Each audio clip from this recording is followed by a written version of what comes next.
In this video, we're getting back to lessons from Tia Mowry's ended marriage and divorce, and we are taking a break from the Queen May Yul-Edochie stuff.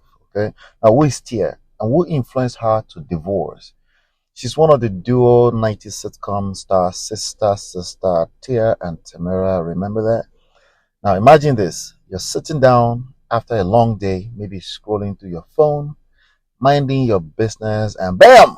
Tia Mowry announces she's divorcing a guy called Corey Hardrick.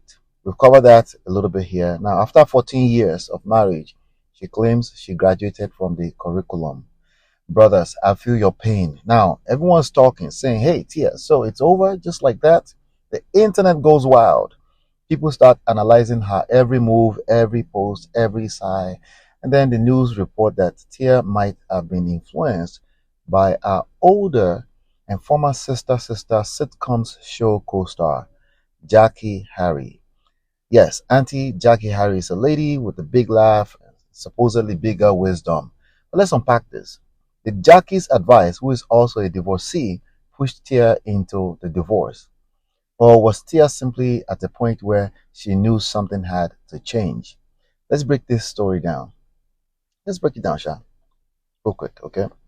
Tia and Corey's love story started in 2005 on the set of some movie, some horror movie. They went from co-stars to couple, and by 2008, they were married. 14 years and 2 kids later, Tia posts on Instagram, the marriage is over. She's out. But here's the twist. In the middle of all this, Tia opens up about how she's leaning on Auntie Jackie for advice. Auntie Jackie, the divorcee. Now, this is where the pot starts boiling. So Tia, talking to Jackie, she tells Jackie, you once told me I can't have everything. And Auntie Jackie, in all her dramatic glory, not all at once, she starts reminiscing about the 3 years in her life where she felt she had it all. I'm talking about Auntie Jackie herself. The man, the kid, and the money, the support. But according to her, it all came crashing down. And then she says it.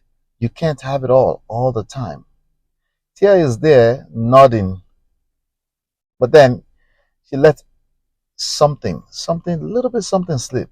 She was already having doubts about her marriage back then. Jackie didn't know, but she knew something was up. And this is where things get interesting.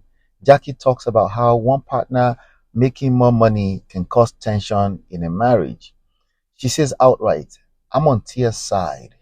She's not saying she dislikes Corey, but she's saying, I'm with Tia. So now the question arises. This is the question for you now.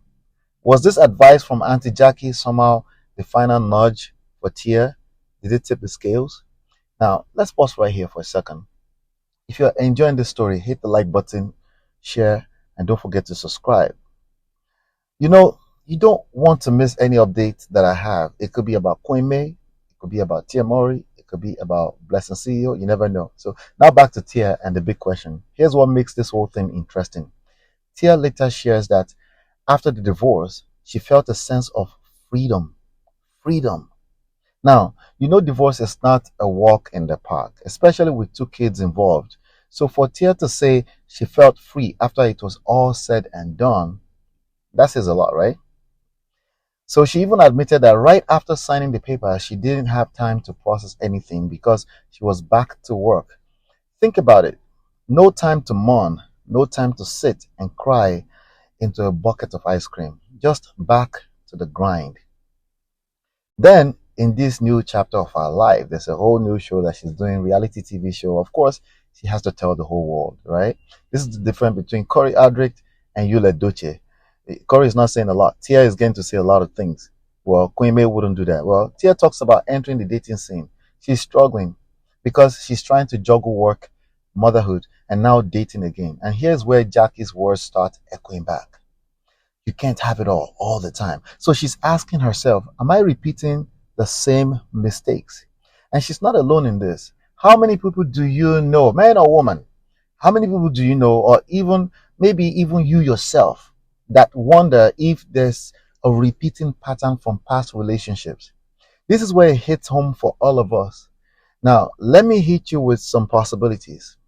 People might say, Nobody can make you do anything. True, Abby. But here's the thing.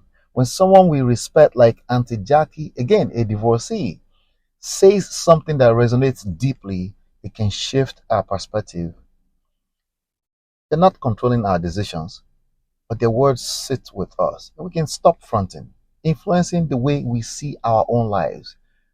Tia might have already been questioning her marriage, but Jackie's words might have been that final push that made her think, do you think? Hmm. You know what? Maybe it's time. And that brings us to a big lesson. Your friends, your family, and the people you choose to listen to, they all have an influence. It's not about blame. As you know, that's anti seductive anyway. It's not about saying someone made you do something, but you've got to be aware of who is speaking into your life. It's social intelligence and how their words can affect your path. It's like seasoning a pot of soup. Each person adds their own flavor, and before you know it, the taste of that soup is entirely different. Now, let's not pretend. Let's stop the cap. Let's not pretend that only Tia faces this. People deal with this influence in all kinds of relationships.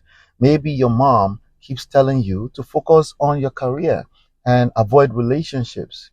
Or a friend says you need to settle down already. Even Queen May right now is probably dealing with the same thing. Remember, she has support group around her. Or maybe society tells you it's time to start a family while your heart says not yet. Everyone's adding their own ingredients to your life pot. But here's the thing, only you get to decide when the suit is ready to be worn. Okay? And listen, if you're going through something similar, everything is tailor made, it's the point. If you're going through something similar, trying to figure out where your influences are coming from, let's talk. Book a free consultation with me. The link is in the description, and we can dive into your unique story because let's be real, advice on the video can only go so far. Your story, your challenges, they are personal, and sometimes it takes a closer look to make sense of it. And you can download the free books Lola and I wrote to help you transform and create better relationships and love life in 45 days or less. Now, I want to leave you with one more question. Just one. I promise. Just one more question. Okay. Do you think a person's circle, friends, family, mentors, right? Do you think they have more influence over their relationship decisions than we realize? How about more than their own partner? How about your own influence over your partner more than which one do you think? Your family, friends? Is it possible that the people closest to us could even unknowingly sway us away from a relationship we might otherwise work harder on? As you know, I know that's more than one question. As you know, I'm always here in the comments. So if I catch it, I'm responding. At least for now, we are less than 6,000. So I'm here, all right, to answer any questions you might have or just to engage the conversation. I actually love engaging the conversations, okay? But you can see all my information in the comment section. Now, for Tia, I do think that not particularly Tia, but the rest of us in this social media era, we are capping big time, okay? We are lying to ourselves. No one can make you do anything. Nobody can steal a partner away from you. Like, okay, good. But that's not an absolute truth. The reality is that the surrounding, the environment you put yourself in, it has a massive influence over the course of your life. You know, there's a saying that if you look at the five closest to people to you, you can actually determine the direction of your life, right? I think I might have paraphrased that, but you get the gist. So you have to look at what kind of content you're consuming, what kind of people are around you, which is another source of content you're consuming. You have to look at the kind of people you're speaking to. And this is not to say that Jackie was a bad influence. It's just a possibility. It's just something to um, it's just an idea, like a possibility, right? To lean in, look at your own life. Do you think that you're the one making your decisions? Absolutely. Now, honestly, you're the one that will make your decision.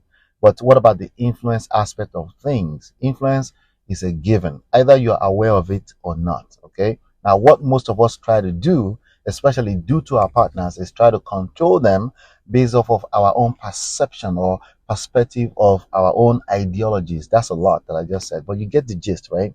So, with that being said, how much are you paying attention to the influences in your own life? That's the question I have for you. All the information is in the description box below.